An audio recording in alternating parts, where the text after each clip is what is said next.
Hey guys, it's me, Scott. This is our season finale.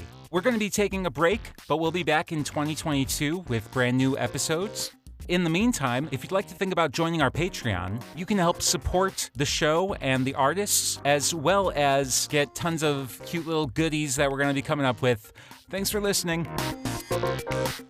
Look. We should start. Welcome to You're On in 5, The Art of Understudying. The only podcast to celebrate the work of actors in understudy roles. Understudying demands tons of preparation with minimal rehearsal. Or sometimes none at all. But it can end in triumphant glory. In these conversations, we will amplify the diverse voices of actors who have understudied. We want to hear about the actor's technique, experience, and journey. As well as whatever's on our mind that day.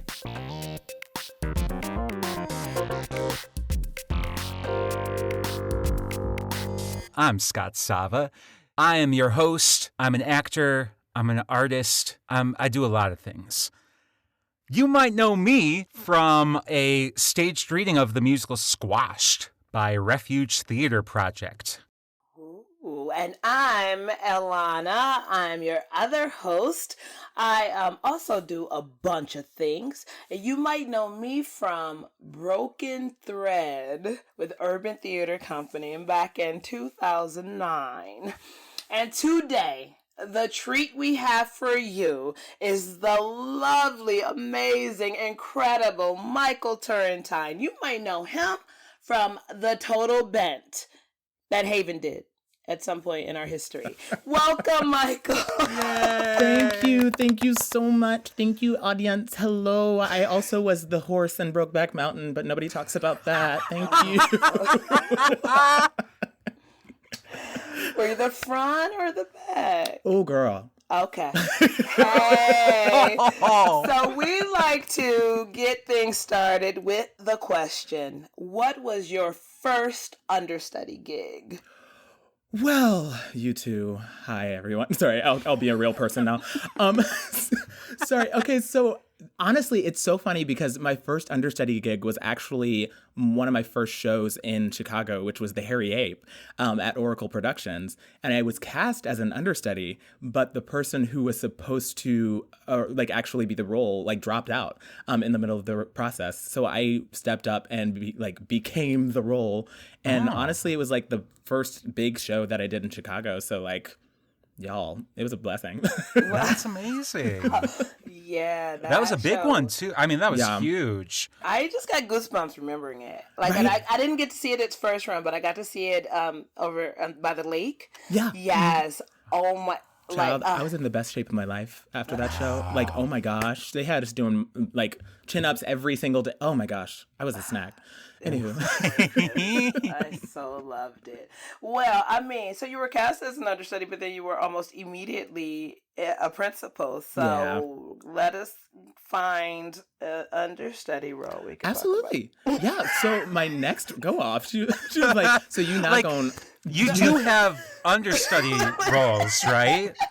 Absolutely not. I would never do that in a million.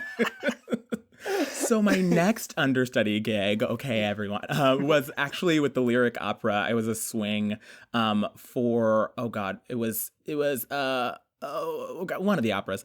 And I basically had to just move around. And I was understudying, no joke, the biggest men I have ever seen. They were supposed to lift dancers and all this stuff. So I was like, oh, surely I'm not going to go on. The universe had a different plan because one of the men who was the principal person who had to catch this woman who was flying in from the ceiling had to sit out one day. So I had to stand in for this man and catch this woman. Me and my small wee little body. But you strong. I did you catch her? You caught her? I caught her, and she was like, "Oh my gosh, Michael, you're a hero." And I said, "No, I am a wee boy." Bruh, you was a hero that day, because I got a feeling she might not have expected you to be able to catch her. No, I was like, I know we were both worried. But you did it. Thank you. Thank you so much. That's a pretty big deal. Tell us about how Lyric like works with their understudies, how they prepare, what kind of support they provide. Like this is the one we haven't heard yet. Absolutely. Yeah. It's funny because like they usually cast actors as just movers in the shows, and they have to like act and like move stuff around. So with understudies, you are at every single rehearsal and like you are actually at every show, because who knows who might be injured in the process. Because I did a show at the Lyric where I was injured and my understudy had to jump in the middle of the show. It was a 4-hour opera and I had overheated. So my understudy had to jump in and was like, okay. So yeah, it's like, it's not easy, but it's like a blast because I don't know if y'all have been in the Lyric, but it is huge. It's like a small town. Like, my goodness. Yeah. I've only been on the audience side. Oh my gosh, it's huge. Not in the fancy side. I am just like I had no idea that you worked at Lyric. Yeah. Like I'm so like just blown away. Like and so for a second, like what I do know about you flashed. Just so like I was doing like checkpoints, like and I'm like no, zero idea that you worked at Lyric ever, let alone more than once. That's incredible, Michael. Oh my gosh, this wee boy from Oklahoma was on stage. Yeah. Did you have a background in opera before you came into that? Or no, not at all. I didn't even listen to opera. I was like, what? But honestly, and we'll be honest, that paycheck, I said, okay, let me audition for this. They pay. And then I got into it and like opera is cool, y'all. It is no joke. Oh, I've been to 4. Come on. Yeah, Bougie. I mean, I didn't pay for the tickets. Okay. Yes. But I literally went, like, I went once and then like a year later, I went to 3 in succession. I literally had to be like, probably enough opera for a minute. Like, but I loved it. It's one of those things you don't even think about being able to do, really. You know, like, one, because of the cost, but also, you know, so many things. And opera singers are superhuman. I don't know how they do it. Like, it's so wild. Yeah. Projecting without microphones in that place? Are you kidding? Anyway. Do they still not use microphones in there? Girl. It's That's wild. my answer. Oh, It yeah, is wow. so, oh my gosh. Yeah, they're my heroes. Both of those, so your first with Harry Abe and then with Lyric, they were pretty exceptional experiences. Do you have an understudy experience that was maybe less than stellar? Ooh, that is a good question, and I have a horrible answer. No, honestly, all of my understudy experiences have been really great. Besides the like regular stresses of being an understudy, honestly, and I'm sure you've heard it, I think that understudying is so much harder than being in the actual show. It's so much harder. Much harder. Oh my gosh. Like not being able to touch props or talk to people or like, and you're just like learning scenes like you're watching TV. Like, no, it's so hard. But I've been lucky enough to like all of my understudy experiences have been just pretty good. Honestly. I wonder because like having that example in the description of it being hard, you know, kind of being on the outside looking in, do you have any specific memories where you absolutely felt included in a process? Because there are some things we're used to as understudy. Well, like we expect to have to be on the sidelines. We expect to be kind of secondary. But so when we're treated as part of the process, it usually stands out. Absolutely. Yeah, I think the one understudy gig that I felt like fully in the project was at Steppenwolf when I understudied We Are Proud to Present, which also was the hardest understudy I've ever had. Really? Yeah, just because so much of it is every character talking at the same time, like the exact same time. So you can imagine learning two people's roles on opposite sides of the stage. Someone might be backstage on stage, but like in the back, having another conversation. So like learning all of these minute details was just so hard. But with that, we were at almost every rehearsal, and when they started, they involved understudies in all of like the like warm-ups and the theater games and like the discovery of movement in the show. And like it was so cool because one of the directors would like turn to me and be like, so what did what did this do for you? And what do you think that might add to the show? And I was like, oh, me? Oh, hi.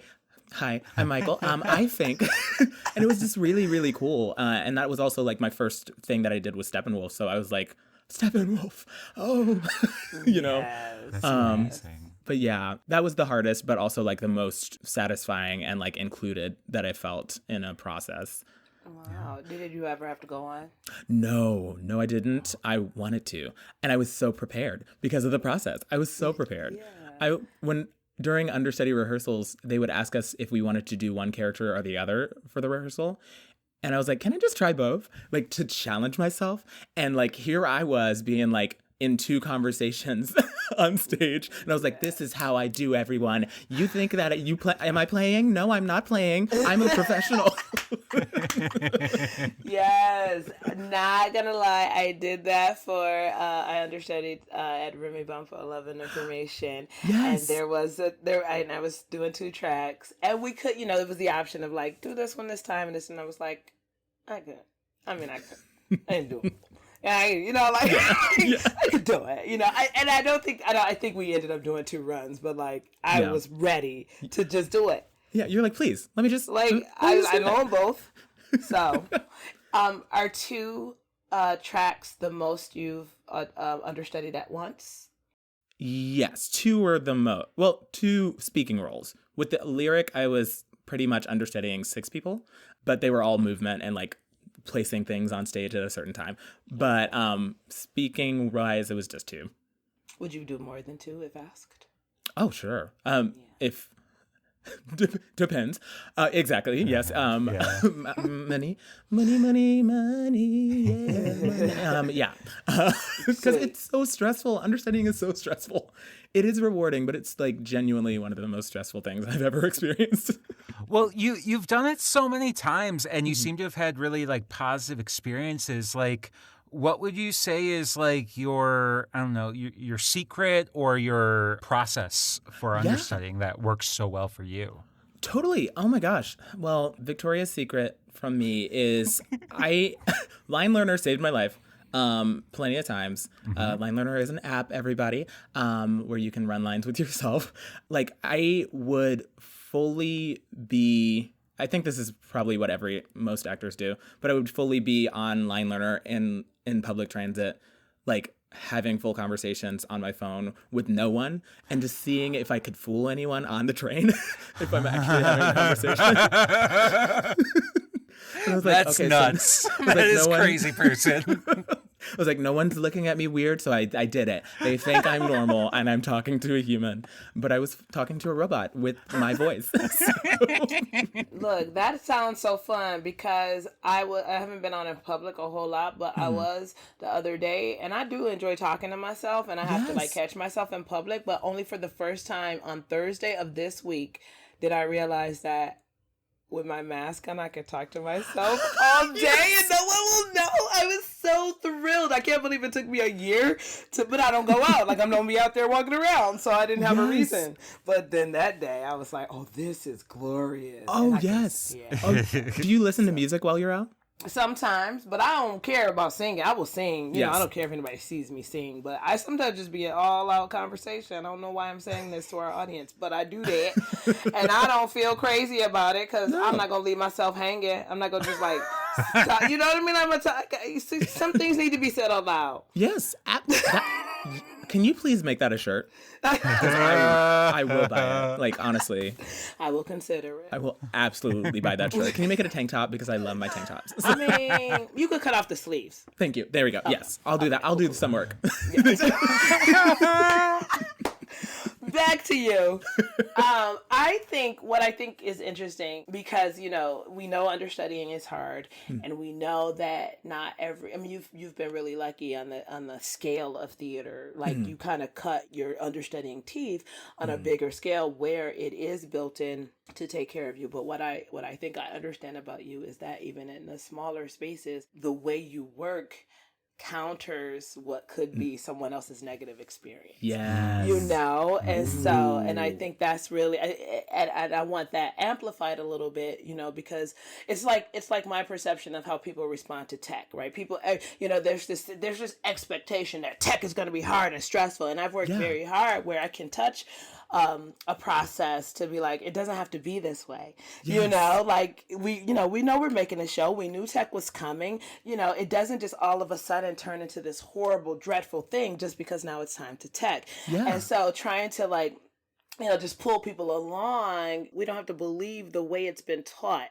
Yeah. And I feel like that's how you navigate, you know. Exactly. Oh, that actually is a very, very good way of putting it. And you're a genius. How dare you? Like, yeah. Well, I'm so glad you brought up tech because I love tech. I love tech. I live for techs. Yeah, they're long. They won't be long after this. But they're long. They sure. Well, I mean, we don't really need 10 of 12s, you know? Yeah, exactly. But a good, like, 8-hour workday is fine. Yes. You know? So, yeah. I fully get so, like, chills the first time, like, a skylight is on the stage for a monologue for someone else in a scene that I have, like, watched once. And I'm like, that is art. That is art, everyone. It is. And it's like, I'm going to botch this. It's like tech is to actors as like genuinely writing is to writers. Like the moment that the pen hits the paper, that is like the dreading part. The writers don't want to write. They want it to be done. That's true. But like people are dreading the like work process of it. And I'm like, tech is where all of the work, not just the acting performances, but stage management, directors, lights, sound, all of this comes together. And that's amazing. Like, right?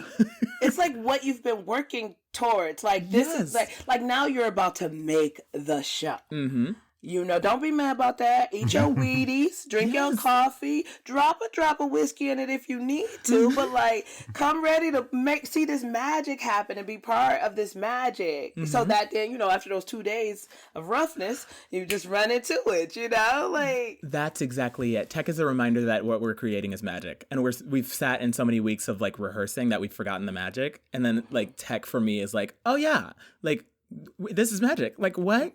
Like, what? There's a blue light on me? And now I'm crying? Like, whoa. Yes. And then one time it was, why can't I find my light? Yes. Every time. I kept thinking I was in the light, and the director, and like, this has never happened to me before or since. Like, that director kept being like, and I'm like, I feel it on me. He's like, you're not in it. But we figured that out during tech. So... But that was like, and then on my little like opening night card, he was like, "Find her light, Elana." I was like, "I can find it. I found it." Oh, I promise. I found it. If they didn't see me, they sure as hell heard me. So we good. Speak. Go off. Yes. I mean, and that's also like tying it back to understudying. Like, there's even in tech, you're sitting there as an understudy watching them tech, so you're like there for the long hours and you don't really get to touch anything. You're just seeing the lights, which is great, and the sound. And I remember one of my understudy gigs was the Antelope Party at Theater Wit. Mm-hmm. And I understudied Eddie Moere. He's in LA now. He's so cool and famous and everything. But I fully, like, it was, I don't remember how many weeks we were into the show, but I was heading to Paramount to see a musical. And then I got a call from our stage manager saying, "Hey, Michael, so like Eddie's not going to go on tonight. We need you." She actually formulated like, "Can you make it?" But we both knew like she meant you're going to have to go on. Like you have to. This is what you do. And I was like, absolutely. So like my friend who was driving me to Paramount like dropped me out on the side of the road. He went out to Paramount. I got in an Uber. My Uber tried to like talk to me and I said, "Hey boo, I'm sorry. I'm going to go on tonight and I have to go over all of these lines. So like if you want to listen to me say this, listen to me say this." And he's like, "Great." And I was like, da da da da da da da in the car. And then did the show and it was great, but I realized that I had never touched any of these props. I had never like done anything with any of this, and the cast was fantastic. So like everything was such a first time thing, and yes, I was stressed out the whole time. But it was rewarding. It was really, really cool, but so stressful. Yeah, that's, again, I tend to toss out PSAs because I hope decision makers are listening. Yeah. So it's like, make sure the understudies get a chance to touch the stuff, y'all. Mm-hmm. Walk the stage, touch everything that needs to be done to make sure an actor is prepared, right? Because, like, while learning the lines is on you, there's so much that's not on you. Yeah. So, we really want people to recognize the importance of that. Mm-hmm. Like, you got it's a relationship. Yeah. You do your absolutely. part. They have to do theirs. Otherwise, like, it's not just you that's being, like, it's the, like, everybody needs to think of the good of the show. Yeah. And so we have understudies for just in cases, but that just in case might come. Yeah. So you need to do your part. So in case that just in case come. Thank you, decision makers, for listening. Okay. We love you. Yeah. So, like, with that one in particular, like, was the show out of previews and it's like run and you hadn't had a rehearsal at that point? I believe it was, and I'm probably wrong, but I don't think we had we didn't have a rehearsal by then. And I think it was because we were in the first week of the run and we were like slated to have a rehearsal like that weekend. Yeah. So, which was funny because that when we went to the first understudy rehearsal, they were like, well, Michael, you good. And I'm like, thank you. But yeah, that was the reason where I was like, oh yeah, I haven't touched any of the props. We didn't have costumes for me specifically. And the cast was like really great because I would be like on stage doing something and like they would motivatedly be like, no, you here, blah, blah, blah. And I'm like, absolutely, you're right, Ryan. I'm so angry, I'm making that play sound bad. It was actually a great play. Yes. So you've had these awesome experiences, and it seems like we can just chalk it up to your preparation and your commitment. Mm-hmm. And you've apparently never lapsed on that. So cool. Yeah. Good, thank you. I was like, it's true. Hey, own that perfection, my friend. Yeah. Professional. So when did you get to Chicago? Oh, God. 2014? Okay. 2014? And like, what were you like expecting to happen? Oh, in Chicago? And just the scene? Yeah, for you girl. In the scene. Oh my gosh. I'm flashing back to young Michael coming to the city. Like from Oklahoma. Yeah, I was like, Chicago is wild and new. So I am terrified and excited. And I guess like I don't know, that's a really great question. I don't know if I expected anything. I think I just like hoped for a lot. Yeah. And I was like, you know what? I'm going to audition for every single play. And like, like if it's a bad play, I'm going to be the best part of that bad play. So like someone from the Tribune will be like, that Michael was the best part of that horrible play. And he should be on Steppenwolf. Like that's how I thought it worked. Yeah. So like, I guess I was just like hopeful rather than expecting anything, because like I always had the mindset of like nothing's ever really given to me, like I'm gonna work for it. And I'm sure there's a lot of people who are listening to this right now, like whenever I get an offer for a role, I get excited, but I'm not fully excited until the contract is signed, because I'm like it's not real until like boom. And sometimes it's like not real until the first paycheck's there. Like I just need it to solidify. So sometimes I don't let myself expect too much, just so I don't like not work hard to get what I want. My mom always said, do what you need to do what you want to do. And that's kind of like resonated in my brain. And that's how I kind of go through the world, especially in the career that I've chosen. Mommy, if you're listening, I love you. And yeah. I think that's the answer. That's the long answer to your question, Scott. Yeah. I realized like I need to do what I need to do to get to where I wanted to get. Yeah. Where was that place? Because, having been only here for 7 years, you came here right out of school. Mm-hmm, mm-hmm. So like you're already here at 7 years. Yeah. Like where what's next? Like where are you like hoping to go to? Well, I hope to be marrying Oscar Isaac very soon. He's going to see one of my shows that I've probably understudied and gone on for. Elana, you're glaring. Alana's like, I'm listening. Well, we all know he comes to Chicago theater all the time. Absolutely. So. My husband, I love him so much. Anywho, what's next? I think what I really truly want to do, I've fallen in love with doing new plays, and I love creating with playwrights and like developing shows like that. So I think that's kind of on my horizon. Just like focusing on stuff like that. Sure, Shakespeare, great. Sure, August Wilson, great. But like, that sounded like I hated them. I love both of those playwrights. But like, there's a real love for like going into auditions for new plays where I'm like, I have no clue what this story is, and it could be, I'm like a part of like writing that book, and like giving the playwright the brush to paint whatever they're trying to paint, and I think that's really exciting to me. Yeah. That's awesome. That's amazing. One of my favorite questions to ask you lovely artists is there anything that you can identify that you learned as a matter of understudying that you apply to your work when you were a principal? Ooh, yes is the short answer. But the long answer is understudying taught me a whole new realm of being present. Because for so much of the performance while you're understudying, you're not actually present. You're like off, like mouthing the words creepily while your overstudy is doing the scene. So I'm just like, yeah, I like, and especially like going on last minute, that taught me a whole new level of like controlling stresses on stage and like being in the moment rather than being terrified that I'm in this new spot. Like never actually rehearsed it in this spot that I'm standing on with this backpack on in this like costume. Like it's just, there's so much stimuli when you go on that it kind of like makes your brain kind of fart.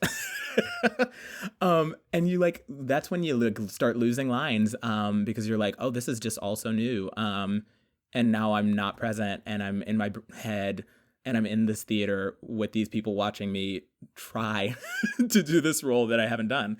So I think understudying actually taught me a new level of being present and prepared and actually not stressing while performing, just being like in the moment and responding to what's in front of me. Which is really cool. Yeah. That's so beyond cool. That's everything in my, that's literally everything. It makes the difference. It allows you to listen in real time, which is almost the most important. If somebody's going to get you to where you should be standing, but if you're not listening, if you can't listen because of the blockage or because of the blankage, then you could just have a meltdown. Yeah. So that being present makes the space for that. Yeah. You can live in it. Yeah. That's really dope. Yeah. And one of the biggest compliments I got after that show was from one of the cast members, Will Allen, who was like, this is nothing against Eddie because Eddie's fantastic. But like, I like didn't stress that he was gone. I was on stage and you were doing it. And I was like, oh yeah, we're just doing the show.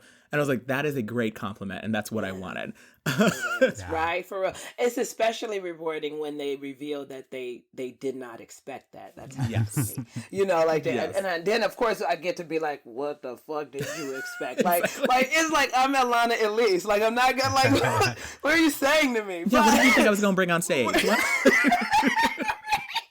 But it is cool because and that's what most understudies are striving for, that. Like we want the principals we may have to go on with to not feel like they have to tend to us. Yes. And to be able to do the show they've been doing or rehearsing for however long. Yeah. The way they can do it. That's our job as understudies. So absolutely. that's a fantastic. I mean, usually you just like a person would just not hear anything versus, hey, really miss Eddie.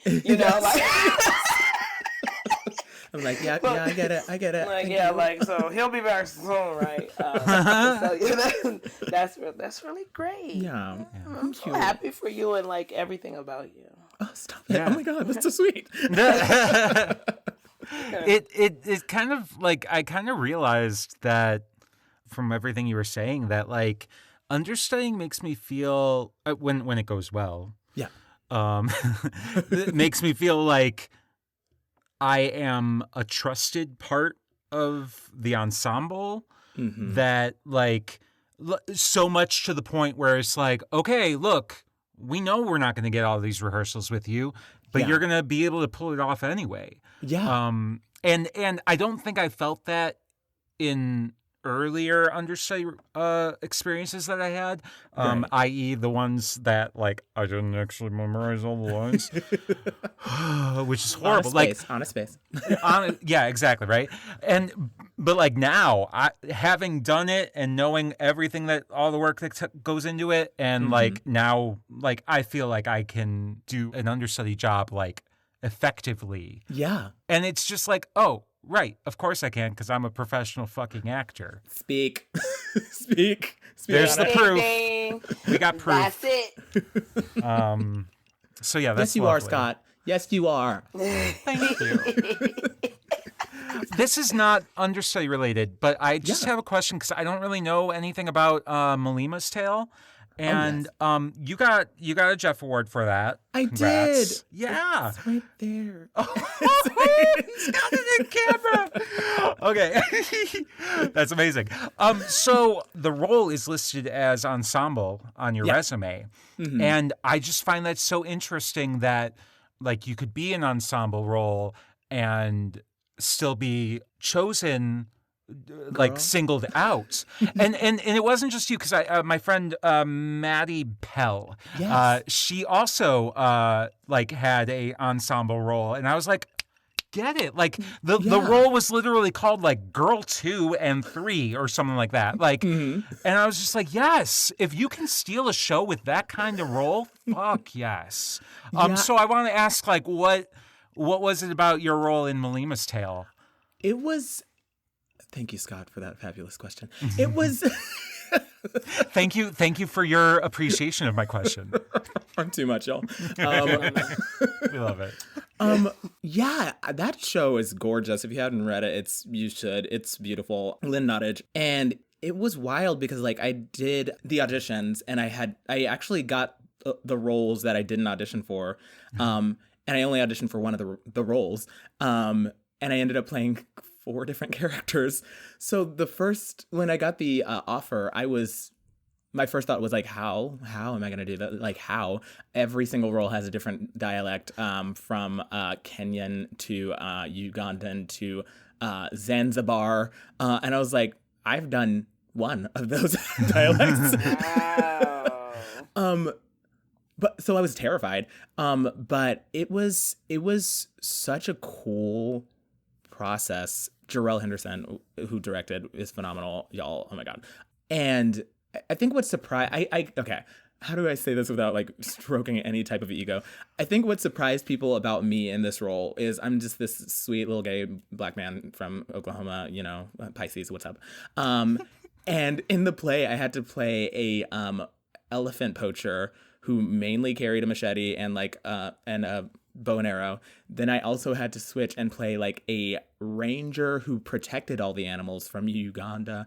And then I had to switch and play this rich Zanzibar man who bought like elephant tusks like throughout the land. Like it's just, and I think like I saw it after each show. I would come out and audience members would be like, oh my God, that was great. And I was like, thank you so much. And they would be surprised at who I actually was. Like, thank you. Oh my gosh. I remember I would literally, Gidi was the poacher, and I had to sport this like really very large machete, and I was like just running around. And then as soon as I exited, one of the cast members, Colin, I would always run up to him and I would hold the machete like with 2 fingers dangling. And I was like, Colin, take this from me. Take it, please. Take it, please. I can't be seen with this anymore. Like after every show. And I think that's why I had so much fun with the show. And I think that's what audience members saw in the show, because every actor had to do that exact thing, which was switch on a dime. And then meet the audience afterward and be like, hey y'all, I'm from Tennessee, like, you know. Yes. That's awesome. magic. Again, magic. Magic. You know. And talent. Well, and then how did you do those dialects? Like, how do you, like, you must have had a dialect coach on that project? Yes, yeah, and he was fantastic. I had done Ugandan before, but there was like so many different tweaks with Somalian and Zanzibar, and I was like, girl, just tell me when I'm wrong always, and that's what he did, and it was really cool. It was really, really cool, because then you find out that you can do a new thing with your body. You're like, oh my gosh, wow, I can sound like that. That's cool. I sound like this all the time. Most people would be like, Michael, you played an elephant poacher? What? No, you didn't. Well, yeah, I did, babies. Right. Yeah, you did. You know.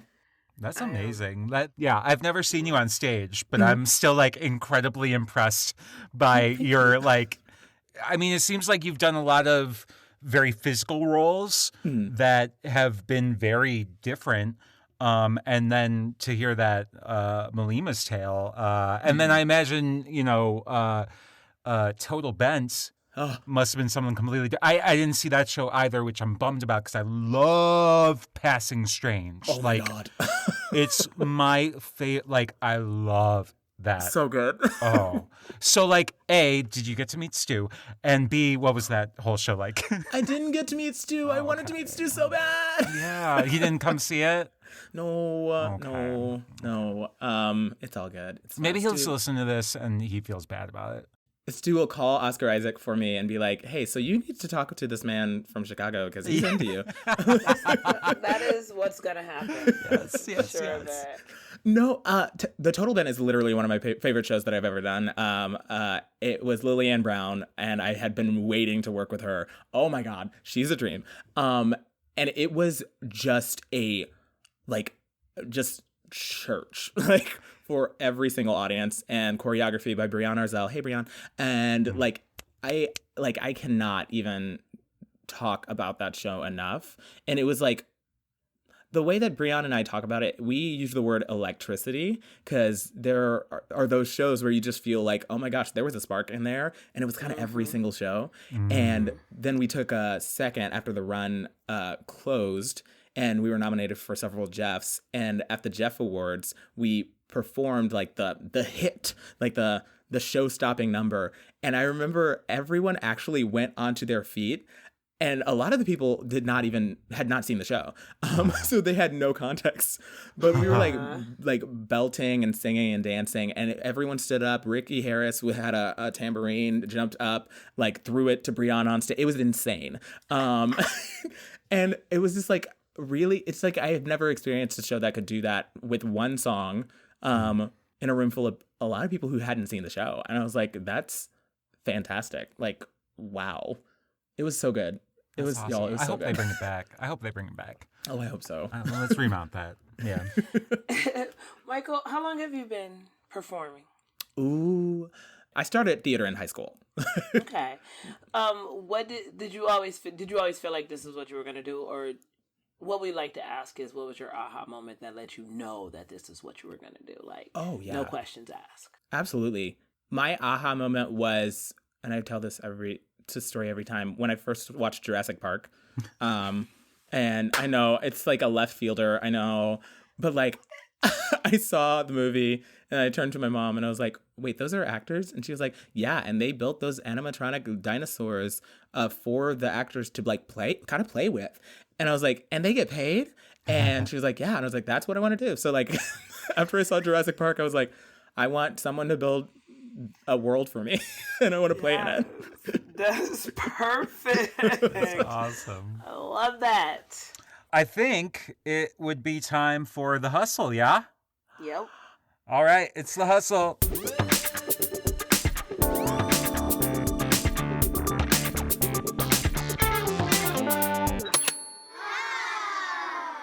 And this is the part of the show where we ask you about how you make a living in this crazy life. Yes. I mean, granted, if you just make your living from theater, that's amazing too. But what else do you do? Do you have side hustles, things going on to pay the bills? Absolutely. Oh my God, I love this question. Yeah, I do. I wish I paid the bills with just theater and acting. But no, I also Okay, there's the list. I am a social justice educator for a company called Catharsis Productions. Yes, where we talk about things along the lines of sexual assault prevention, racism, transphobia, homophobia, and we speak usually to the military and colleges, sometimes corporations. But that's one of my hustles right now, and it's very rewarding. And then I also, don't laugh at me, I'm also a virtual game night host. Because of course you are. You get paid to do that? Yeah, it's kind of fantastic. It's Oh my great. God, that's amazing. For a company called Game Night Out, who actually have an office in Chicago, but they transitioned to Game Night in during the pandemic. And so we, yes, write that down. Oh my gosh. And we, people will hire hosts to log into these calls and host games for groups, like families, corporate events, and it's just really fun. So yeah, which is wild. Most of my hustle right now is from this exact spot. Yes. So yeah. Oh, that's amazing. Oh, You I know, want that job. I'm gonna murder you and take your job. Scott, I believe that should not be said on the air. That's someone off say the record, Elana. Come on. It's off the record. That's amazing. Have you had any have you had to do a day job or the temping thing at all? Oh yeah, when I first moved to Chicago, I worked in a restaurant, Devon Seafood Grill, for 3 years. Okay. Yeah, and that was a hustle. Oh gosh, have y'all worked in restaurants? Yes. Oh, absolutely. Everyone should work in a restaurant at least once. Yeah. I believe it. Yeah, it taught me a lot. And also, I think working in a restaurant absolutely prepared me for this game hosting job, because I just talk to people, and lots of different types of, just so many different types of people. And I can make all of them laugh. So that's great. Yes. It's fantastic. I loved waiting tables because I actually inherently enjoy providing good customer service. Yes. It's a thing that taking care of someone, which saying this out loud right now is the first time I ever connected it to my regular life, because people are always telling me that's what I would do. Yeah. So I never linked those thoughts until just this moment. But it's true, I guess. Yeah, making sure someone is having a pleasant experience, is comfortable, has a good time, and have what they want. It makes me real happy. You empath. I mean, I just figured out I was that last year, and I didn't like knowing it. All right, so take it down, sir. Oh, I feel you. I it hurt my feelings to realize that I'm an empath. I was so It's such resistant. a great thing to be. I don't want to talk about it. I love you. But all that said, I would not go back to waiting tables as long as I have a choice. No. Oh man, I was after I did it for 2 years, and after the second year, I was just I was 24 too. My back was hurting. I was just how can I do this and act? It's too hard. And it was. I worked in an office after that. Yes, it is hard. It's really hard. Well, and it's also, I think, especially because of you're working for tips. Yeah. And so you're at the mercy of whomever is at the table, and they might be assholes. Yeah. It's so true. I legit chased a woman down to give her 11 cents one time. Oh. I was like, you forgot this. I Gave it back to her. I could not, but I was livid. See, I mean, I do enjoy taking care of people. I'm gonna say that's still true. Well, because we're good at it. Yeah. It's right. So you and your 11 cents can suck all the donkey dicks off the road. Absolutely. Absolutely. Yes. I literally call her as she was on her way to the door. You left this. Here you go. Ma'am, miss, madam. That was the worst one. Oh, even not leaving anything is better than that shit. 11 cents. What am I gonna do with that? I'm gonna forget about it. Throw it at your head. Yes, it's gonna end up in the washer because I don't know where it is. Right. It's not helpful. What it is not helpful. Yeah. What are you going to do? Go see a movie in 1934? Speak, yes! Come on. All right. Cool. Well, I think that's a great time to take a break. So why don't we'll take a break and we'll have more with Michael Turrentine.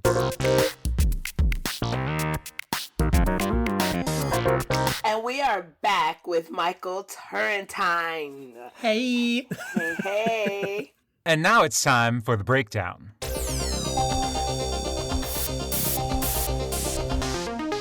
All right, Michael, would you rather do 30 performances for audiences of 15 people, or would you do one performance for 3,000 people? Oh. One more time. Would you like to do 30 performances for each for 15 people, or one performance for 3,000? Gosh, why can't I have it all? I would rather. Oh, of course, it depends on the show. I'll say 30 performances for 15 people. Yeah, because I mean, I'm coming from the point of because I did a run of a show for like audiences of one. And it was really intriguing. So it was like the amount of people really doesn't matter to me as long as the product is good. Which if it's in the hand of me, it's gonna be good. So like okay, all right. So my turn. Yeah, Michael, you're cut off. Yeah. I would actually also want to do the 30 performances. Not for that reason, although I am happy to perform for whatever number of people, but getting to do it more than once, right? Like, as we continue to make discoveries and learn things about whatever the characters, the story, ourselves, like, so I want the additional opportunities for the storytelling growth. I like your reason better than mine. No, but your reason is also part of my reason a little bit. Oh my God, you're my reason. Oh boy. Scott, your turn. Yeah, no, I mean, when I thought of the question, like that was the clear answer to me. But it's tricky because I mean, like, let's assume it were the same show that miraculously plays as well for 15-seat house as it would in a 3,000-seat house. Right. And the role is the same, caliber. It's tough because I've performed in a few large theaters. I mean, not even really that large, but like, I mean, you've been on stage at the Lyric, so like that can seat 3,000 people. 3,000 people. Like, so like, if I have ever played on a stage that big, there certainly weren't that many people out there, So I'm not really sure like what that would feel like per se. It's tough too because like, I mean, we're all coming from non-equity theater and like storefront theater where it's just like, we're all in the same room. I can see all of your eyes. And I love that. And I don't know like if I ever get beyond that, to much larger houses, if I'm going to miss that so much that it's like a deterrent. Right. Yeah, what's the answer? So yeah, I'm not really sure what my answer is. I will say the show that, and I might have mentioned this in another episode, but like the show that I've done the most and for the most audiences is this one-man show about Abraham Lincoln that I did in like schools for like 3 years. Yeah. So at least 50,000 kids have seen me in that role. And like, that's awesome. Yeah. And I mean, granted, it was like, it's kind of a slightly cheesy play, but like we were able to bring heart and truth to it. Yeah. Abraham Lincoln is a very worthy character to tell a story about. Yeah. I'm very proud of that, but I got to have my cake and eat it too there because I got to perform it like 120 times. So like, right. So you're thinking about the pure exposure that a 3,000. Yeah, because that's nice too. Like if I were like performing at like, I don't know, like a Broadway in Chicago concert at like Millennium Park. Right. That would be an amazing experience, right? And it's honestly like going back to like the electricity of it. It's like, wow, we're all in this room. Or on this like in this place, so like the possible want to for like a 3,000 whatever, person audience makes so much sense, but also exposure to 3,000 people because you've performed this thing 3,000 times is also really cool. True. Yeah, so if it were more of a like stark like 3,000 performances but each for one person and one performance for 3,000 people, like definitely I'd want to do the 3,000 performances each for one person. Yeah. And then I have a behind the scenes question for you. Why did you change the smaller audience from 30 to 15? Good question. Well, actually, you know what it was? I was thinking about the capacity. So the capacity for a theater might be around 30, but like, let's be real.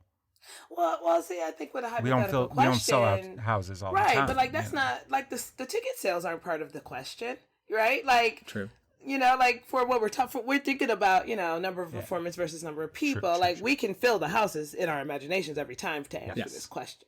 But that's why you changed it. I don't imagine full houses because I haven't been like in a show that's been like sold the fuck out like that in a while. Sorry. You know?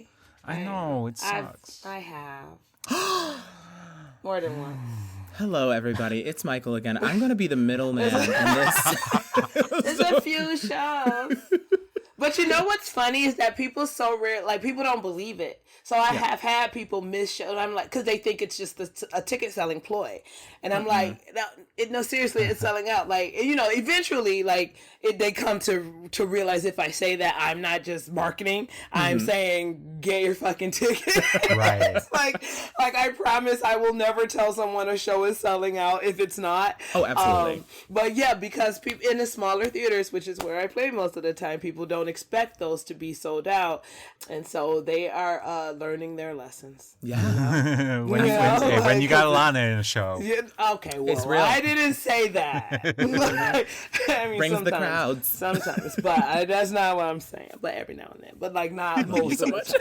So, like, here or there. Like, I have actually at least one time been asked to be in a show because people thought I would bring people. Like, not necessarily sell them out. Come but on, like, Fame. Please. Come on, Fame. I was like, Alana's Fame. ain't no guarantees up in here. Like, we'll be lucky if people come. Like I'm thinking about the scale of it and thinking when I've been in the audience of a 3,000er, the kind of show I'm accustomed to and that I love. Like it's intentional. Like the intimacy is a thing I'm very, very fond of. So the scale of the show matters for that, like size, theater, and so then I just start wondering what kind of show of that scale would I ever, because that's musical level scale, right. You know, and I don't do musicals, and I haven't seen a lot of straight plays that are that big, even though, you know, bigger. Obviously I've been in and have seen those that fit 500. Like I've performed for 500 during a run, or you know, at least 500 seat house, which had at least 300 people in them most of the time. Not quite sold out, but you know, not empty. You know, I mean, the story we were telling fit on that stage. That's what I'm trying to say. Totally. And so, you know, and it also made me remember a time I went to see a string quartet at CSO, and I set up in the mezzanine. I almost said I sat in the matinee. I should have more whiskey. I sat in the mezzanine, and it was so disappointing because we couldn't feel the music, right? Like, and so for strings, like there's that thing that like that how it permeates the air, and the thing that makes you love it is because you can feel it. There was so much distance, and obviously the string quartet is very different from a play, but it had me thinking about that. Them at CSO, the distance was too great. And we none of us, you know, really, I was with 3 other people, none of us really were able to enjoy it because we couldn't connect to it. It may as well have been like background music in somebody else's headphones, you know, like that, like that's how it felt. And so one of my loves of theater is the connection with audience, more so than it is being seen perform. And so I prefer that intimacy. It's part of why I don't really seek out screen work. but I have the luxury of being able to do what I do without needing it to sustain me financially. Right. So I can opt out of screen, but that's part of why. It's like, I want to feel you. I want to touch you. I want to react to you. Like, I want us to have this kind of experience. So if I can do a 30 to 50 seater, like, for the rest of my life, like, I would totally do that. And, like, the people who go to those size houses are people who are in it for the storytelling. Like, they're coming because they love theater, and it's not about getting dressed up or even being able to say, I saw a play. They're coming to see, they're coming to experience. And those that's my audience, I feel like, That is a fantastic point. Like, the feeling of the room, and I feel like the feeling of the room gets a little diluted as the room gets bigger. In a 3,000, like, because there's nothing like as a performer coming to your big old monologue that is like real good and like it's cry worthy, and then you hear the sniffles from someone in the room. That is like a beautiful moment, but you don't hear sniffles in a 3,000 like room audience. You're just like, there's a wall of breathing over there, and that is such a good point. Like, some of the best shows I've seen were like really small rooms. Like The Light was, oh gosh, it was 2 years ago. Loy Webb, New Colony, yeah, was one of the most amazing shows I've ever seen. A very, very small house, incredible, and you could hear every emotion in that room, every piece of electricity. And what made it even better was the audience like knew that they were a part of the show because they could like agree or disagree or cry with this person, or like, it was just so unmatched. And you really, I guess you can't do that with like huge audiences. The connection is diluted. Little side note, the New Colony has since changed their name. They are now called the New Coordinates. Yeah. I mean, which goes to your point, Scott, about being able to see people's eyes and all of that. Like, that's exactly what that is. That's what would be missing. Yeah. I've seen a lot of touring shows in my life, like Broadway touring shows. And I remember specifically seeing Chicago in Minneapolis. Weird. Right. But we were like in like the super, balcony. We would have needed a telescope to see these actors. And Chicago is such a like, it should be more of an intimate show. Yeah. So like, I remember that specifically being like, I wasn't feeling it. Kind of like you were talking about with the strings at the CSO. But the opposite was also true for me, because I saw The Lion King in London in like 2003. And we were in the standing room only, like all the way up top in the balcony. And I was blown away by that show. Like, just fucking completely blown away. And I imagine the same thing is true for like a Hamilton or... Well, yeah, that's what I was saying. I think it's different for music. Like, musicals are built for that scale. Yes. True. So I think that experience, and that's why I was trying to make the distinction between like a straight play and what should be in a space like that. Musicals, they better be in that. Now, I've seen Sweeney Todd in a loft theater, which it was still one of the most incredible things I've seen. In that, like, smaller than any stage you can imagine, this stage was smaller, and they did a damn thing. And so that was interesting and fun to be a part of. But like, a musical needs to be big like that, and it's gonna fill the space because it's a musical. Yeah. We were doing a show in Miami in a shared space, and the main stage theater had Lion King, and I would arrive most days during Be Prepared. And I'm just standing in the hallway, and every day I would just stay there and listen, and like, I can't even see it, but like, it was still just, and I listened to like the whole, like all the instrument, whatever they must be dancing. I've never seen Lion King on stage, so amazing. Like, I'm just like, just taking it all in, waiting for them, and then when they're done, I go. But like, just that. In the hallway backstage, so I can't imagine like standing room on wherever you were, being able to see it, like, but we want that from our musicals too. True. Yeah. And I think about when I was young, and like my first concert, Michael, I think you're gonna love this, and Elana for that matter. My first concert was Janet Jackson. Ooh, child, yes. And like, I was like 9 or 10. Oh my God, I love this so and much. like somehow like got my parents to buy tickets and my older sister to drive us, and like I don't know how it was the Janet tour. Like we're talking 1993. Yes. So anyway, I get there and it's my first concert, and I'm just like, and we're so far away. Like I can't remember what the venue was. It was out Northwest, but we were so far away, and I was just like, why are we doing this? Like the songs don't sound like they do on the album, which was a big deal for me at the time. Yeah. And like I can barely see anything, but like I kind of grew because I've seen Janet Jackson 5 times. Oh my God. I'm so lucky. Thank you And so like, but like over time you realize, okay, wait, I'm here to be in the same space as Janet Jackson. Mm-hmm. I'm here to be in the same space as all of Janet Jackson's fans. Mm-hmm. I'm here to take in the dance and the spectacle and the lights and the music.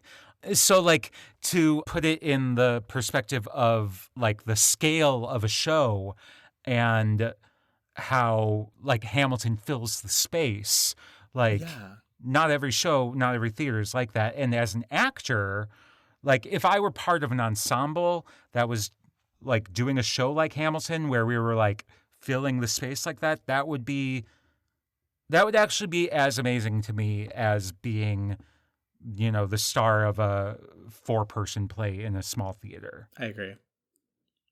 Actually, I'm there with you on that one. But y'all do musicals, so that's good. That makes sense. I'm like, I wish I mean, I've sang in shows. Well, I mean, you do house shows, so like house shows are spectacle and spectacle and intimate, right? Yeah. Like, and that's one of the things I like. Like when we did, I had a chance to do The Great and Terrible Wizard of Oz, and my favorite, terrible, awesome, most delicious thing was when we killed Toto. So I'm part of the evil monkeys, and I have never felt so much joy at having an like, because everybody like, could we, you know, like Toto he's a puppet, and he has but the person is in, you know, it's not like hide the person is present. Has a monologue at some point, Toto does, you know, talking about his relationship to Dorothy and like everything they're doing. And so when we evil like, and the thing is, it's so delicious. Oh my God, I can't believe y'all making me think of this.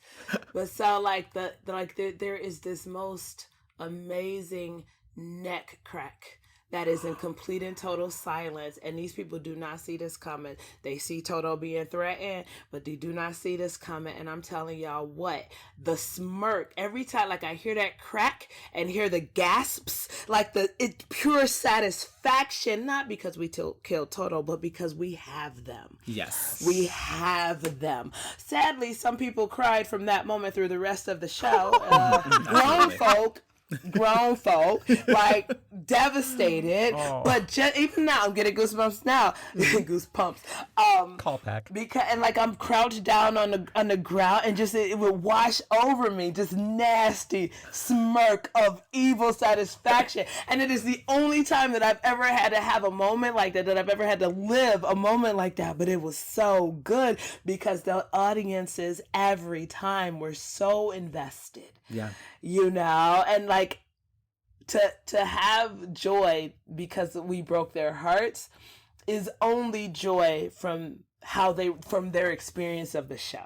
You know, not like I'm so happy we ruined people's lives, because some people are still not over it. Yes. So not the like actual thing, but just that the way they were experiencing the theater that I was a part of. You know, like that. So big scale, but intimacy enough for me to feel them feel that, you know, like that's unparalleled. Yeah, because you had to have them in order to break their hearts. Like if that moment would not work if they didn't care. Like exactly. So like it's the most validating thing. You're like, oh yeah, y'all are watching, and not only are you watching, you are breathing with me, exactly, and breathing with this puppet. You are breathing with this puppet. That's what I'm talking about. Yes. You know, like it's everything. So like we have your imaginations, and you know what? That's all I want. You know, like that's all I would thank you for your imagination with us here tonight. You know, so like good. That's good. yes. Whew. Oh, that's great. Man, That that is is fantastic. cold though. They killed Toto in that play.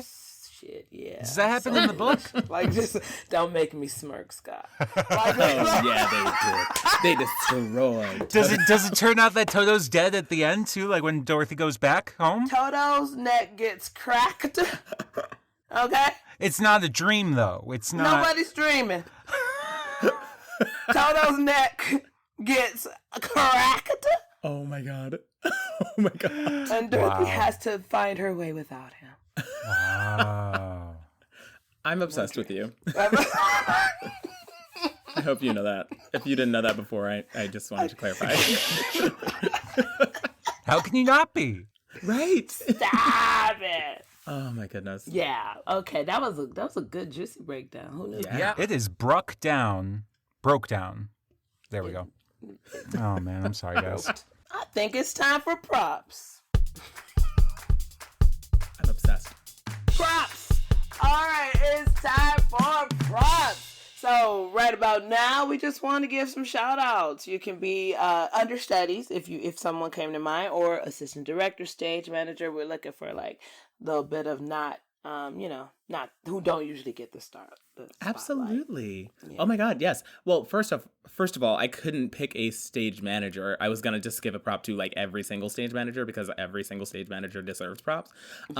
Sure. Because like that is, I'm sorry, y'all run the world, girls. Mm-hmm. But the one I did want to call out an understudy moment with actor Nick Whitcomb, who is amazing. And if you haven't heard of him, he runs a podcast called The Come Up. Oh my gosh, fantastic.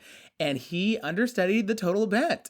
And that was when I met him. And he understudied myself and Brianne Arzell. And one day, Brianne came down with just the sickness, the plague, right before the show.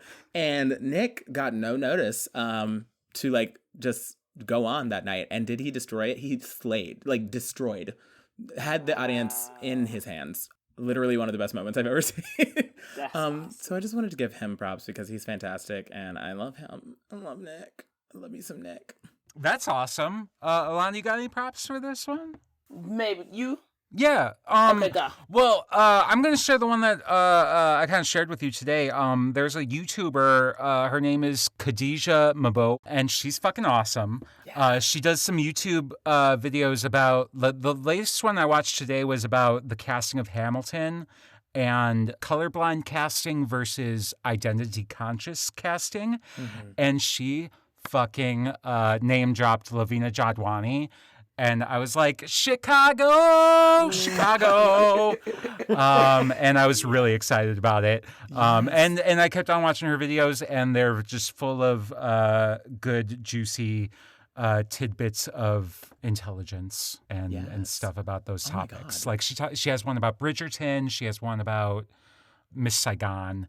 And Jonathan Pryce. That's kind of how the Hamilton one started. So just a lot of, I mean, the number one thing I love about it is at the end, she always says, you are allowed to change your mind. Like she ends every video with that. And I'm just like, yes, especially if you're doing like opinion videos on the internet, like you have to be able to say like, oh, actually I've gotten new information. And I kind of think differently on that now. So I just love the example that she's putting forth with Y'all, we need people like that. We need more people like that in the world. Just like that's real. That's so real. Yeah, she's like a opera singer. She's awesome. Come on, for full circle. Right. We'll put the link in the comments. Yes. We have comments. That's what they say. Click the link to subscribe off screen, please. Thank you. Right. Right. So, Michael, what's next for you? Well, first off, how have you been keeping like creative and sane through this COVID shit? And then, like, do you happen to have anything booked coming up that we can promote or that you're excited about? Ooh, both grand questions. Thank you, Scott. Yeah, I through the pandemic, I have been writing way more than I've ever written before, and I wrote 2 full lengths, one with Broken Nose Theater and one with New Colony, and it's just been that's how most of my artistic energy has been spent, which has been great. I wrote a scary play called Mare. And then I wrote just a gay ass play called Untitled Queer Romance. And it was great. It was really cool to like start discovering that like what voice do I have when it comes to writing, and like what do I want people to watch? You know? So that's been cool. That's amazing. Have you written before, or is this a new thing for you? Oh, I've written, I've dabbled. I've like written some poems, I've journaled, taken a playwriting class. But like, yeah, it was very recent where I like started actually writing like plays, which is hard. Writing plays are hard. I don't know how the like professional playwrights write 14 million good plays in a year. Like, how do you do that? Well, what they really do is they write 150 billion bad plays, and then you see the 1,000 good ones. When you say good, it is not that they write more. So, yeah. So yeah, it's been cool. Discovering that. That's awesome. And are you guys doing like readings of those and like? We did a reading of Mare virtually. Gosh, when was that? December. And it was on YouTube, streamed. And then Untitled was in-house. So like I just like workshopped it with that theater. And it was really validating to have like people in a room be like, wow, you wrote this, and I'm going to put my professional acting skills to your words, and like treat them as seriously, which is just really cool. It's really incredible, right? Like the only thing that gives me pause when that happens is that if I continue to work on it, then I'm now writing for those voices. Yeah. Which it's very unlikely that they're going to be, in whatever my final thing will be. So, like, it's nice because it does kind of shape them further. But then there's this longing. Like, I have one piece that I actually didn't finish because I know the people who did the reading for me aren't going to do it. Like, and I didn't have them in mind when I did it. I'm just like, hey, you guys want to read this thing? And they, like, the life they gave it just made me be like, well, because, one of them was already on her way to LA. And she ain't come back here to do whatever the fuck this is. That was fun. Like, this is done. And I haven't touched it again. I'm like, I cast it too fucking well. Boo, yes. But like it changes it, and because they're not gonna, they're gonna still do their best work, right? Like, so right. The thing that for us who are just like, hey, I wrote this thing, can y'all read it? Or, there's gonna be this showcase, and they're like, sure, you don't know. And then these are these people you respect or you've seen their work or whatever. And then now they got your words in their mouth, and it's amazing. And it at least stopped one play for me in its tracks because all I wanted was them forever. Absolutely. Yes. Yes. On all of that, actually. It's so true. It's like the most validating thing to see like really professional, like awesome people that you admire read your work and then also validate your work by like taking it seriously. Like, it's just so cool. And also can ruin the rest of the writing process because you're like, well, why are you going to New York? What are you doing? Right. Like, I don't read my play. I just wrote this play. Right. And also it goes both ways in that when playwrights ask you to read their work, you want to give them your best because it's you're now part of their process, and you want them to get the most out of it that they can, which makes me crazy when people don't read the actual words, right? Like, there are a few reasons we're reading too fast, or we think we got it. Sometimes though, we think we know better than what's written, and like that's not the point. Particularly if a playwright is having a first read for them to hear it out loud, read what they wrote. Yes. just take your time, because they don't need to hear your interpretation in that moment. They need to hear the words they've written out loud. Yeah, like, how hard is that? It drives me crazy, because it also sells them short, right? Because it isn't always kind of a thing that they would necessarily notice, right? They may have written a line one way, you said it another way. They may not notice, so they can't even be like, oh, that's probably a better way to say that. Like, not necessarily. So if anybody who reads plays for playwrights that or is listening, please read the words they put on the page. PSA. I mean, in my experience, they notice. Yeah. Like, they notice. And I mean, if you're working with somebody who's collaborative, they might be like, oh, I wasn't really expecting you to say it that way, but if that's the way that it comes out of your mouth, then that's better than the way I wrote it. And that's some playwrights. And also, I think that's kind of a more TV film thing, where writers aren't so precious over their words, whereas in theater they are very precious over words, and they should be. Yeah, that's my thought on that. Writing's cool, y'all. That's pretty cool. My 2 cents. So the process right now, like, are you enjoying it? Are you going to be doing more revisions? Are you inspired? Yes, I am going to do revisions on both. And I am right now in like the hiatus period where I'm like, I need to not look at these pages because I will go wild. And then I'm going to come back to it and like be like, oh yeah, that's that. Why did I say that? It should be this or something like that. And I'm really excited about it. But yeah, I'm like now on the second half journey of both plays, which is exciting, but also like a lot. Full-length plays are hard.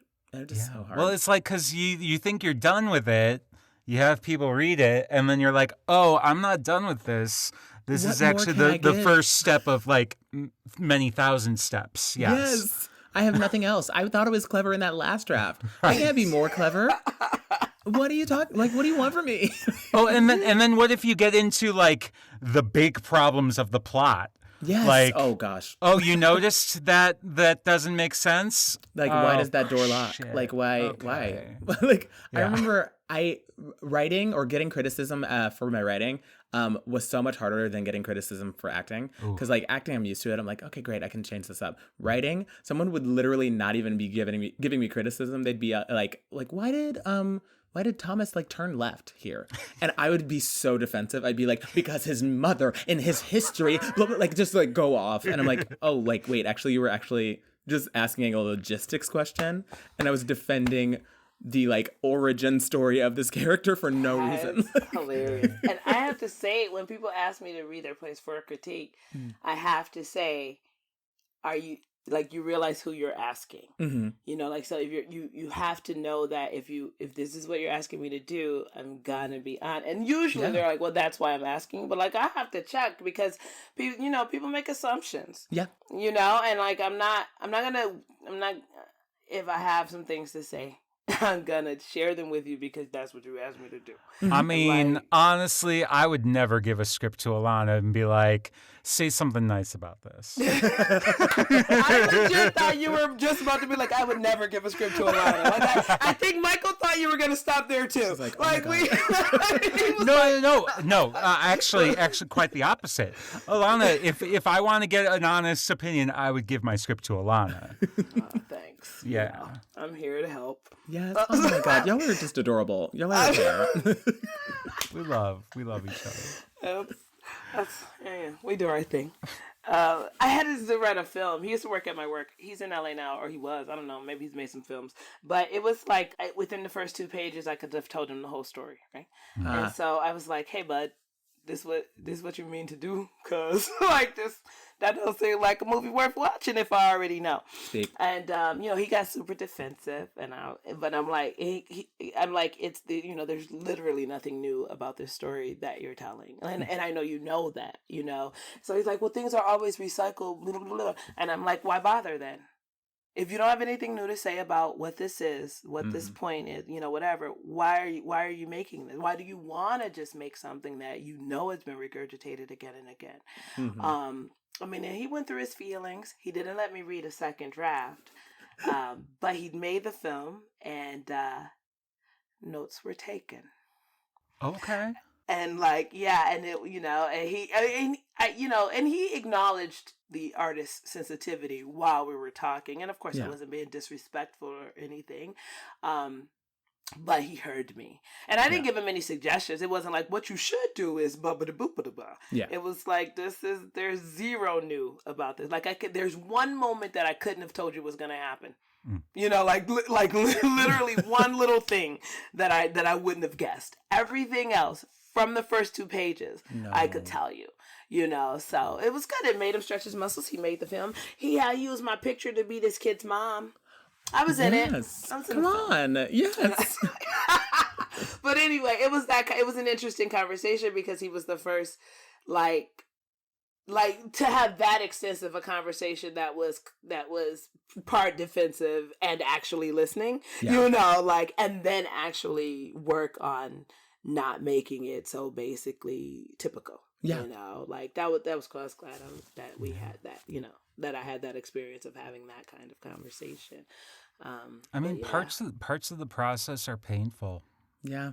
Especially as a writer, if you're in charge of the creative like engine of it, it's hard, but you got to understand that that's just part of it, and that you got to move on after that. And it's growing pains. It's growth. That means it's growing. So like, if it's painful, like, how are you going to get past it? If you want to creating is painful sometimes. Yeah. Dang, creating is painful.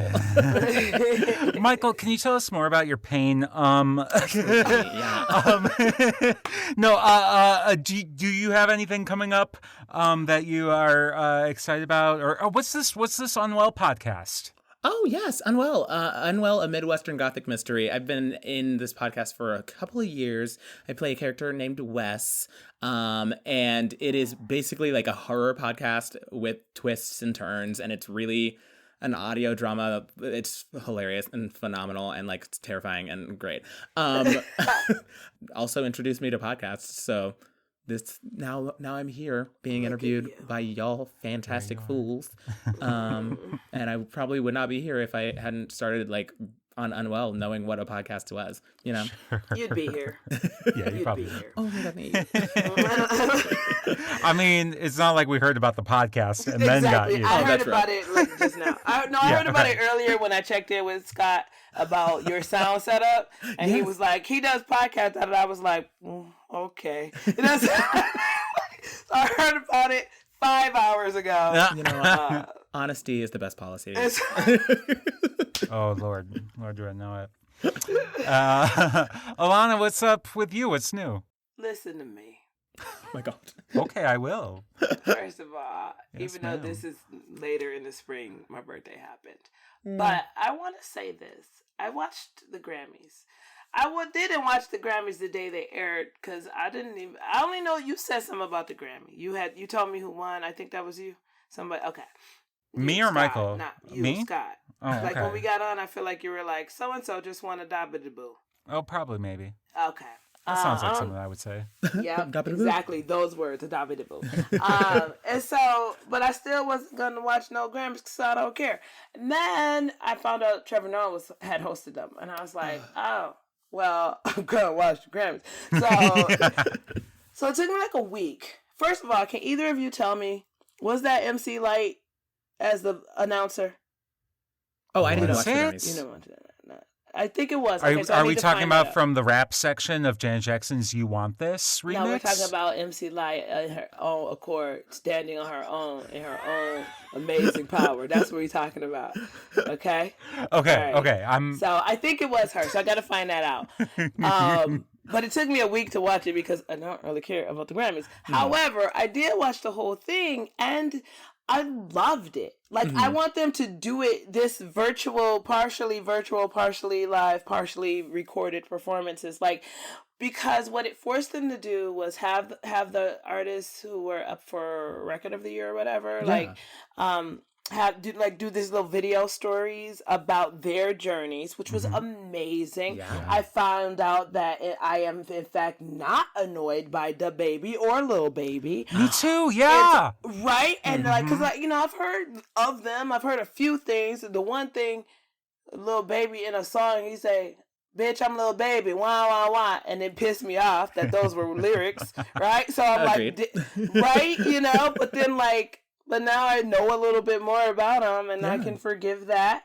They were super black. Yeah. Everywhere you turn. It was dope. And I hope they learned something from what it was, right? Because I know when I have watched them in the past, but it didn't come close like they weren't forced to be creative. It was the format, right? Like, we're gonna have the presenters, we're gonna have the performances and whatever, but the way that the pandemic forced them to renegotiate what the occasion was, I think was really fantastic. And I hope they hold on to some of the things they did this year. It was really great. Fucking Megan Thee Stallion and Cardi B got me off of my couch. Oh my God. Because I was just slack-jawed watching that number, that musical sequence. Yes, right. Because I was just to see these women just in total control of their sexuality, and just not giving a fuck. Yeah. I slack-jawed, and in a beautiful way. Yeah, they were incredible. Megan Thee Stallion can do everything. I'm sorry, I'm obsessed with her. I want her to be around forever. Yes, I love her. Oh my gosh, and Cardi, I love Cardi. Yeah, Megan stole my heart. Yes. What's going on, Scott? I'm starting to, I might have mentioned this, but I'm advising on a high school production of Midsummer Night's Dream that we're starting auditions this weekend out in Western Springs. And I'm really excited. And it's going to be an in-person production. Outside, we're doing all the policies and everything. Granted, everything's loosening up a little bit now, but I'm really excited. I get to work with these two high school directors, and Shakespeare's not my total jam. I'm not reading Shakespeare in my free time, but I love, I love telling stories, and I love getting kids together to tell stories, and I think we're going to have a lot of fun. Yeah, so it's just life is starting to come back a little bit, and so that's good, and I'm happy about that. I almost got emotional. Sorry. No, for real. I taught a couple classes in person over the summer and in the fall, and we were all outside and masked. So this isn't technically the first time since COVID that I've been with these with the students, but I'm excited that we're heading into the summer and things are blossoming. I'm so proud of you, baby. I'm so proud of you. And it's true. Yeah, things are looking optimistic, which is great. Yeah. Is there anything related to understudies or acting, anything you want to share, or there are a million versions of this final moment, or advice that you would give newcomers or your younger self? Yeah. You have options from anything that just came out of my face. Ooh, I love that younger self thing. Well, also, I love how the younger self thing always turns into advice for anyone. Yes, but it is. Honestly, yeah, it's gonna be a repetition of what my mom told me. Do what you need to do what you want to do, and do you. I feel like a lot of people get so scared, especially moving into a big city, to just fully dive in and realize that they themselves have the power of being them in a room, and how much strength they actually have with that, because no one else is you. It's so real. And it took me 30 years to realize that, and I'm like, that is a superpower. I can't be Elana. I can't be Scott. I can't. So that is your superpower, and please own that and flaunt it and do you the best that you can, because people notice it. It's really very true. Yay. Michael, I feel like you practice what you preach on that note, because you are just you, and I'm a fan. I've never even seen you act, but I can fairly assume that you are a brilliant actor. Thank you. Yes, you can. And you are just a charming guest, and we are so happy to have you on. You're on in 5. Thank you so much, Michael. Thank you all so much. You're gems of light. Thank you. Yay! Yay. We hope you enjoyed our episode today with Michael Turrentine and that it gives deeper insight into the art of understudying. If you want to ask us a question or give us a suggestion of someone we should interview, email us at understudypodcast@gmail.com. Or hit us up at understudypod on Facebook, Twitter, and Instagram. We want to thank all of our Patreon subscribers, especially Marcella Huff, Stanley Sava, Andrew Sava, and Rebecca Lawson. If you want to support the show, head on over to our Patreon at patreon.com/understudypod. Our theme song and all other music are by Laura McKenzie. Our episodes are edited by me, Scott, and produced by myself and Elana. Doi. Thank you so much for listening. If you liked it, please hit subscribe on your podcast player of choice and tell your friends. And if you hated it, tell your enemies. And their parents. And their horrible parents. Cheers. Cheers, bye. Bye.